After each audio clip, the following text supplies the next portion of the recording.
ఈరోజు ఇంకొక విషయం కూడా మనం మాట్లాడుకోవాలి. ఈరోజు ఉత్తమ సేవలు అందించే మిమ్మల్ని అందరినీ మనస్ఫూర్తిగా అభినందిస్తూ ఈరోజు రాష్ట్రంలో కూడా డబల్ ఇంజన్ సర్కార్ ఉంది. ఈరోజు మీరు చూస్తే డబల్ స్పీడ్ తో ముందుకు పోతున్నాం.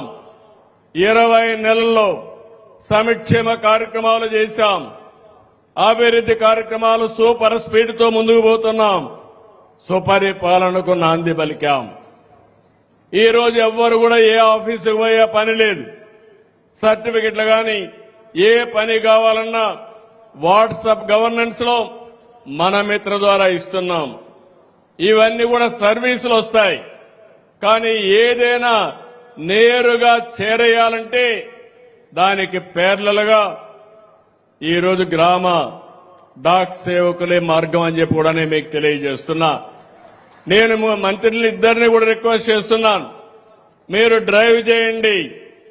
రాష్ట్ర ప్రభుత్వం ఇచ్చే సేవలన్నీ కూడా మా గ్రామీణ డాక్ సేవకుల ద్వారానే చేపిస్తామని మీకు హామీ ఇస్తున్నాను.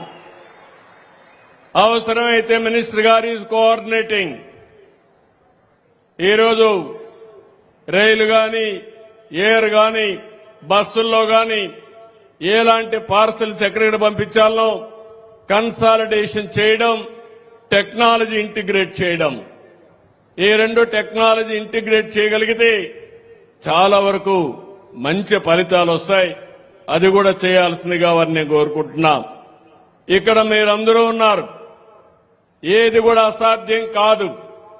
అతి శక్తివంతమైన ఆర్గనైజేషన్ ఇండియా పోస్ట్ ఈ రోజు మీకు సరైన గైడెన్స్ ఇచ్చి సరైన ప్రోత్సాహం ఇస్తే రాబోయే రోజుల్లో వికసిత్ భారత్ కి, స్వర్ణాంధ్రప్రదేశ్ కి వెన్నెముకగా మీరుంటారని చెప్పి మరొక్కసారి విజ్ఞప్తి చేస్తున్నా. 20 నెలల్లో మీరు చూశారు కీలకమైన అమరావతి. మొన్నటి వరకు శ్మశానం అన్నారు, ఎడారన్నారు. ఇప్పుడు హామీ ఇస్తున్నా దేవతల రాజధాని అమరావతి, ప్రజా రాజధాని అమరావతి, ప్రపంచం మెచ్చే రాజధాని అమరావతి. పోలవరం గోదావరిలో కలిపేశారు. ఈ రోజు మీరందరూ చూశారు పోలవరాన్ని పూర్తి చేసి నదుల అనుసంధానం చేసి ప్రతి ఒక్క ఎకరాకు నీళ్లు ఇస్తాం. 2027 గోదావరి పుష్కరాల కంటే ముందు పోలవరాన్ని పూర్తి చేసి జాతికి అంకితం చేసే బాధ్యత ఈ ప్రభుత్వానిది. విశాఖపట్నం స్టీల్ ప్లాంట్ మొన్నే మీరు చూశారు. విశాఖపట్నం స్టీల్ ప్లాంట్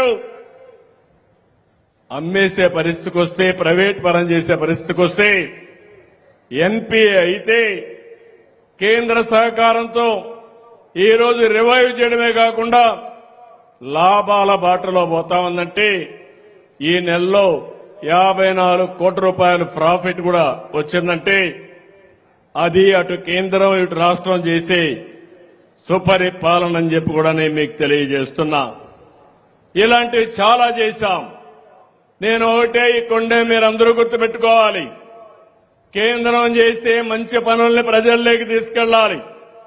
రాష్ట్రం చేసే మంచి పనులు మన ప్రజల్లోకి తీసుకెళ్లాలి.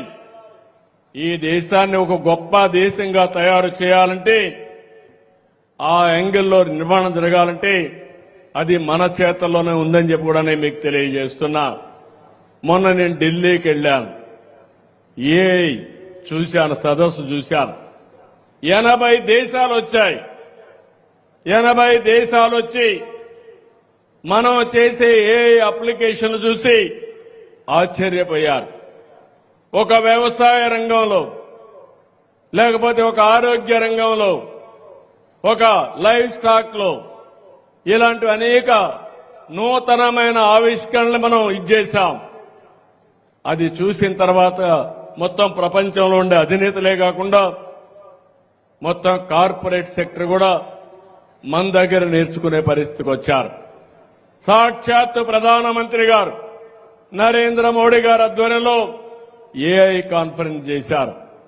అంత మంచి కాన్ఫరెన్స్ చేస్తే మన ప్రతిష్ట దెబ్బతీసే విధంగా దేశ పరువు పోగొట్టే విధంగా యూత్ కాంగ్రెస్ వెళ్లి అక్కడ నిరసనలు తెలియజేసి అర్ధనగ్న ప్రదర్శన చేశారు. అంటే వీళ్ళకి ఏ అంటే తెలియదు, టెక్నాలజీ అంటే తెలియదు, భారతదేశం యొక్క ప్రాముఖ్యత తెలియకుండా ప్రపంచం మెచ్చుకునే పాలన జరుగుతూ ఉంటే దాన్ని అడ్డుకునే ప్రయత్నం, ఇమేజ్ దెబ్బతినే ప్రయత్నం, బ్రాండ్ దెబ్బతీసే ప్రయత్నం మంచిది కాదని కూడా మీకు తెలియజేస్తున్నా. ఎందుకంటే ఇండియా పోస్ట్ తరపున మీరున్నారు, మీకు ఒక అవగాహన ఉంది. మీరు మంచిని గాని చెప్పగలిగితే ఇలాంటి చెడు ప్రవర్తనల్ని ఖండించవలసిన బాధ్యత కూడా మనందరిపైన ఉందని చెప్పి కూడా నేను మీకు తెలియజేస్తున్నా. ఏదేమైనా ఫైనల్ గా నేను మీ అందరికీ ఒకటే విజ్ఞప్తి చేస్తున్నా, మీ సేవల్ని రాష్ట్ర ప్రభుత్వం సమర్థవంతంగా